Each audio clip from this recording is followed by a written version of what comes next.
Hello दोस्तों, मुझे उम्मीद है कि आप सभी अच्छे होंगे। दोस्तों, अब हम डिस्कशन करेंगे निफ्टी 50 के बारे में। पहले हम लॉजिक समझेंगे, उसके बाद देखेंगे कि मंडे को हम किस स्ट्रेटजी के अकॉर्डिंग या किस तरीके से मार्केट के मोमेंटम को देख सकते हैं, कहाँ कहाँ पे इंपॉर्टेंट लेवल बन रहे हैं, कहाँ पे प्राइस एक्शन के अकॉर्डिंग सपोर्ट रेजिस्टेंस बन रहे हैं, सारी चीज़ों का डिस्कशन करेंगे। अब जैसे आपको मार्केट में जो सिनेरियो दिखाई दे रहा है, जल्दी से लेवल मार्क करो। ये क्या हो गया? Previous day high. ये क्या हो गया हमारा? प्रीवियस डे लो। ये क्या हो गया हमारा? Previous day closing. तीन लेवल हमें इंपॉर्टेंट है, यहां पे हमें पता है। अब मार्केट में क्या सिचुएशन बनी?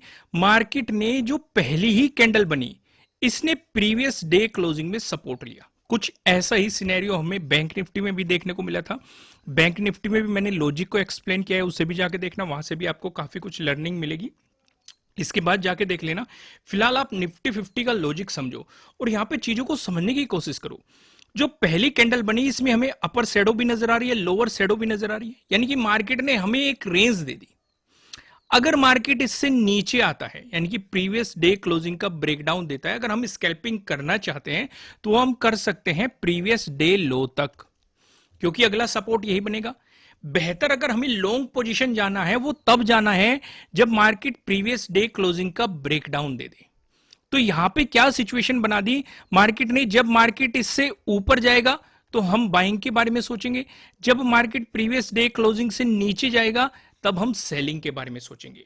लेकिन यहां पे जो सिनेरियो बना है, एक तो हमें स्कैल्पिंग का मौका मिला है, लेकिन दोनों तरफ हमें लॉन्ग का अभी मौका नहीं मिला। ना तो हमें इसका ब्रेकआउट मिला है, ना ही हमें प्रीवियस डे लो का ब्रेकडाउन मिला है। तो एक लॉन्ग पोजीशन की अपॉर्चुनिटी तो नहीं दी मार्केट ने, लेकिन यहां पे हमें स्कैल्पिंग करने का मौका देता रहा। अब काफी लोगों के मन में एक सवाल आता है, उसका डिस्कशन कर लेते हैं। मैं फिर से मार्क करता हूं, ये क्या हो गया? प्रीवियस डे लो। ये क्या हो गया? Previous day closing. अब हमें एक चीज और नई पता चल चुकी है, ये हो गया हमारा ट्रेडिंग डे हाई, क्योंकि मार्केट नीचे ट्रेड कर रहा है। आप देखेंगे फिलहाल यही ट्रेडिंग डे हाई है। हालांकि ये नेक्स्ट हमारे लिए प्रीवियस डे हाई के रूप में भी काम करेगा, लेकिन फिलहाल अगर हम इतने ही सिनेरियो को ऑब्जर्व करें तो ये तो हमारे लिए ट्रेडिंग डे हाई बना हुआ है। अब कंफ्यूजन कहां होता है? यहां पे आपको क्या दिखाई दे रहा है? हैमर टाइप से दिखाई दे रही है, पिन बार बुलिश कैंडल भी आप समझ सकते हैं। मेनली आप इसे आप एज ए हैमर कंसिडर करो। तो यहां पे सबसे बेहतरीन सवाल ये आता है, मैं आपको अक्सर ये कहता हूं कि अगर आपको सपोर्ट लेवल पे हैमर मिल जाए या पिन बार बुलिश कैंडल मिल जाए, तो आपके लिए बहुत ही बेहतरीन अपॉर्चुनिटी होती है एक बाइंग साइड मोमेंटम बनाने के लिए। तो यहां पे ये सवाल उठता है, यहां पे हमें बाइंग नहीं करनी थी। हालांकि अगर किसी ने की होगी उसे प्रॉफिट जरूर हुआ होगा, लेकिन मैं सजेस्ट करूंगा नहीं करनी थी। नहीं करने के पीछे का क्या लॉजिक था वो समझ लो। मैं आपको हमेशा ही एक बात कहता हूं, हर वीडियो में समझाता हूं, अगर आपको कहीं से बाइंग नजर आ रही है तो नजदीकी रेजिस्टेंस देख लो कितनी दूर है, या कहीं से आपको सेलिंग नजर आ रही है तो नजदीकी सपोर्ट देख लो। अगर ये नजदीक है तो एंट्री नहीं लेनी है, ना बाइंग करनी है ना ही सेलिंग करनी है। लेकिन अगर ये दूर दूर है तो आप पोजीशन बना सकते हैं। यहां पे हैमर बना और बहुत ही बेहतरीन जगह बना, प्रीवियस डे लो पे बना। सिचुएशन समझ में आ रही है ना मैं क्या समझाना चाह रहा हूं? एक एक पॉइंट को समझना, काफी लर्निंग मिलेगी। सेटअप एक्टिवेट भी हुआ, मार्केट ने प्रीवियस कैंडल का आपको ब्रेकआउट भी दिया, सब कुछ हमें साफ साफ नजर आ रहा है। लेकिन फिर भी मैं ऐसा क्यों कह रहा हूं कि बाइंग नहीं करनी थी? यहां पे ये वाली सिचुएशन है जो हमारा केस 2 है, कि भले ही हमारा सेटअप बन रहा हो, कई बार हमें प्रीवियस डे लो का ब्रेकडाउन भी मिल जाता है, तब भी हम एंट्री नहीं करते, या कई बार हमें प्रीवियस डे हाई का ब्रेकआउट भी मिल जाता है, तब भी हम एंट्री नहीं करते, क्योंकि वहां पे भी केस 2 काम करता है। तो यहां पे कौन कौन सी रजिस्टेंस बैठे हुए? एक तो हमारा ये रजिस्टेंस बैठा हुआ है नजदीकी प्रीवियस डे क्लोजिंग का, चलो मार्केट ने इसका भी ब्रेकआउट दे दिया। एक और ऊपर रजिस्टेंस बैठा हुआ है ट्रेडिंग डे हाई, हम स्कैल्पिंग जरूर कर सकते हैं। देखो चीजों को समझो, स्कैल्पिंग कहां करनी होती है या फिर एक लॉन्ग पोजीशन कहां बनानी होती है। लॉन्ग पोजीशन आपके लिए तभी बन सकती थी जब मार्केट या तो इस ट्रेडिंग डे हाई का ब्रेकआउट दे तो हम बाइंग साइड के बारे में सोचेंगे, या फिर मार्केट प्रीवियस डे लो का ब्रेकडाउन दे तब हम सेलिंग साइड के बारे में सोचेंगे। सिचुएशन समझ में आई मैं क्या समझाना चाह रहा हूं? और ये मैं आपको क्यों समझा रहा हूं? ये मैं इसलिए समझा रहा हूं क्योंकि ये चीजें हमने दो बार देखी आज। एक तो आपको यहां पे दिखाई दे रही है और एक यहां पे भी दिखाई दे रही है। यहां पे भी आपको हैमर मिला, एक्टिवेट भी हुआ, लेकिन हम यहां पे तब भी एंट्री नहीं कर सकते थे। क्यों नहीं कर सकते थे? एक तो यहां पे एक रेजिस्टेंस हो गया प्रीवियस डे लो वाला, फिर नजदीकी रेजिस्टेंस हो गया प्रीवियस डे क्लोजिंग वाला। आप देखो प्रीवियस डे क्लोजिंग से ही मार्केट यहां पे रेजिस्टेंस लेके मोमेंटम कर रहा है। फिर ऊपर रेजिस्टेंस हो गया हमारा ट्रेडिंग डे हाई वाला। तो यानी कि सेटअप भी एक्टिवेट हो रहे हैं, पर लेकिन तब भी हमारा केस टू बीच में अड़ा हुआ है। ऊपर नजदीकी सपोर्ट हमें दिखाई दे रहे हैं। अगर ये सपोर्ट दूर दूर होते तो हम पोजीशन ले सकते थे। सिचुएशन समझ में आई? इस पे मैंने इतना टाइम क्यों स्पेंड किया, क्यों मैं आपको ये चीज समझाना चाह रहा हूं, जिससे कि बार बार आपके क्वेश्चन उठते हैं, कई बार आप कमेंट करके पूछ लेते हैं, चीजें समझते नहीं हो कि यहां पे हैमर बन रहा था, एंट्री क्यों नहीं ली, या यहां पे एंट्री लेते स्टॉप लॉस हिट हो जाता। पहली तो बात, एंट्री नहीं बन रही, स्टॉप लॉस तो आपका तब हिट होगा। ये मौके होते हैं स्कैल्पिंग करने के, ठीक है, क्योंकि सेटअप भी बन गया, सेटअप एक्टिवेट भी होगा, नजदीकी सपोर्ट रेजिस्टेंस दिखाई दे रहा है, तो बेहतर है स्कैल्पिंग कर लो। समझ में आया मैं क्या समझाना चाह रहा हूं? आइए आगे का डिस्कशन करते हैं। अब हमें कुछ चीजें पता चल चुकी है मार्केट में। पहली चीज ये हमें पता है प्रीवियस डे लो, ये हमें पता है प्रीवियस डे क्लोजिंग। नई चीज हमें पता चल चुकी है ट्रेडिंग डे हाई, ठीक है। अब ये ट्रेडिंग डे लो भी पता हमें चल चुका है। भाई मार्केट तो यहां पे हैमर बना के मोमेंटम कर गया, तो जब मार्केट वापस आ रहा है तो यहां से भी हम सेलिंग नहीं कर सकते, क्योंकि हमें सेलिंग करने के लिए चाहिए प्रीवियस डे लो का ब्रेकडाउन, और उससे भी नीचे हमें क्या मिल गया? ट्रेडिंग डे लो। इसका मतलब मार्केट ट्रेडिंग डे लो का ब्रेकडाउन दे। भाई अगर यहां पे प्रीवियस डे लो के ब्रेकडाउन पे भी हम सेलिंग करने लग गए तो नीचे एक और सपोर्ट बैठा हुआ है, और इस सपोर्ट ने आपको काम भी किया है।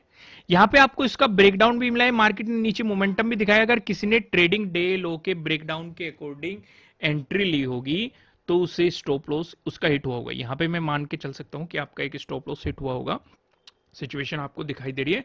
पर लेकिन किसी ने अगर होल्ड भी किया होगा तो डेफिनेटली मार्केट उसके फेवर में जरूर गया होगा। अगर कोई स्टॉप लॉस पे निकल गया होगा तो उसका एक स्टॉप लॉस हिट हुआ होगा।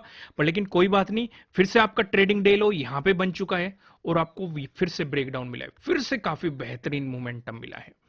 तो प्रॉपर लॉजिक आपकी समझ में आया होगा। कुछ भी कंफ्यूजन हो तो कमेंट करके जरूर बताना। अगर वो ज्यादा लोगों की समस्या होगी तो हम उसे अगले वीडियो में डिस्कस जरूर करेंगे। अगर मैंने उस पर पहले से वीडियो बनाई हुई है तो मैं आपको बता दूंगा कि इस टॉपिक पे वीडियो बन चुकी है, आप वहां पे जाके देख सकते हैं।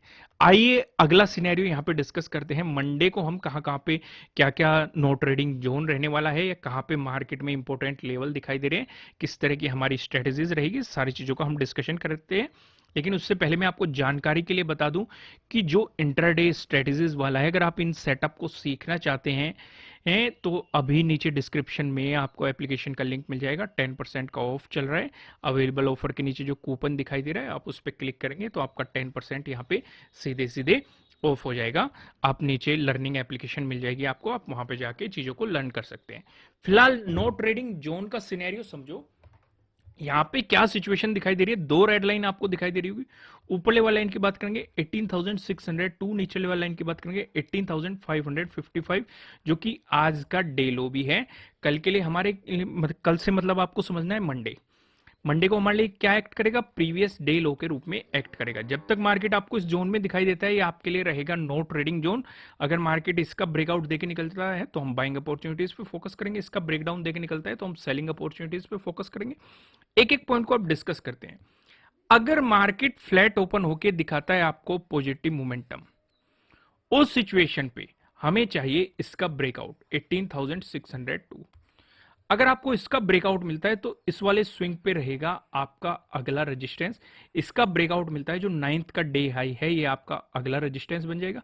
इसका भी ब्रेकआउट मिला जो 8th का ये स्विंग बना हुआ है, यहां तक आपको अगला रेजिस्टेंस आपको इस सिचुएशन पे दिखाई देगा।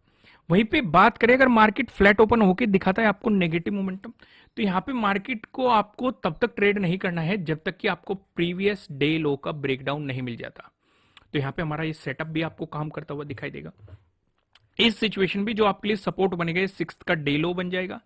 इसका ब्रेकडाउन मिलता है, फिर आप देखेंगे सेकंड में जो ये सपोर्ट बना हुआ है ये आपका अगला सपोर्ट जोन बन जाएगा। इसका ब्रेकडाउन मिल गया सेकंड का डे लो आपका सपोर्ट, इसका ब्रेकडाउन मिल गया फर्स्ट का जो डे लो है ये आपके लिए अगले सपोर्ट के रूप में दिखाई देगा। वहीं पे बात करें अगर आपको गैप अप ओपनिंग मिली उस सिचुएशन पे हम क्या करेंगे? उस सिचुएशन पे आपको फोकस करना है इसी लेवल पे 18,602 पे। अगर आपको इसी के आसपास गैप अप ओपनिंग मिल रही है और मार्केट इसका ब्रेकआउट देके ऊपर चलता है तो आपके लिए जो रेजिस्टेंस रहने वाले हैं वो यही रहेंगे, ठीक है। लेकिन अगर मार्केट यहाँ पे बियरिश कैंडल बना देता है तो आप एक प्रीवियस डे लो तक स्कैल्पिंग कर सकते हैं। बेहतर अपॉर्चुनिटी आपको प्रीवियस डे लो के ब्रेकडाउन के बाद ही नजर आएगी।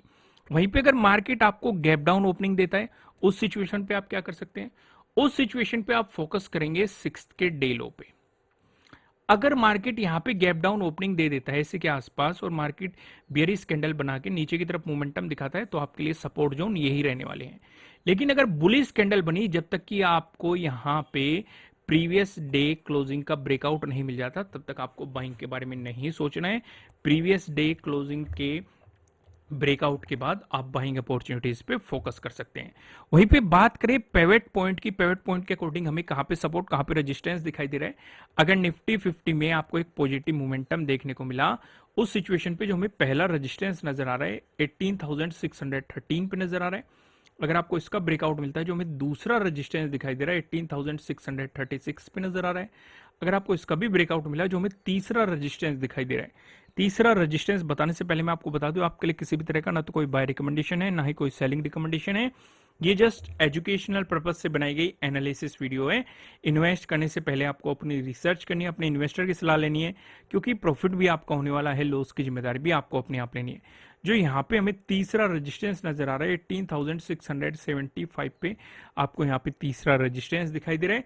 वहीं बात करें निफ्टी 50 में, अगर आपको देखने को मिला एक नेगेटिव मोमेंटम उस सिचुएशन पे जो हमें पहला सपोर्ट नजर आ रहा है 18,513 पे नजर आ रहा है।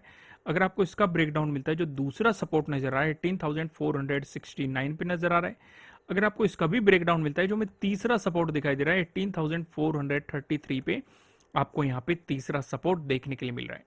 दोस्तों, मैं आपको लास्ट में फिर से याद दिला देना चाहता हूं, अगर आप इन सभी इंट्राडे स्ट्रेटजीज को सीखना चाहते हैं, प्रॉपर सेटअप समझना चाहते हैं, तो नीचे डिस्क्रिप्शन में आपको एप्लीकेशन का लिंक मिल जाएगा और फिलहाल 10% का ऑफ भी चल रहा है जिसका आप फायदा उठा सकते हैं। वीडियो को लाइक कीजिएगा, कमेंट करके बताना एनालिसिस कैसे लग रहे हैं। नए हो चैनल को सब्सक्राइब करना और बेल आइकन प्रेस करना जिससे आपको आने वाले वीडियोस के नोटिफिकेशन मिल सकेंगे।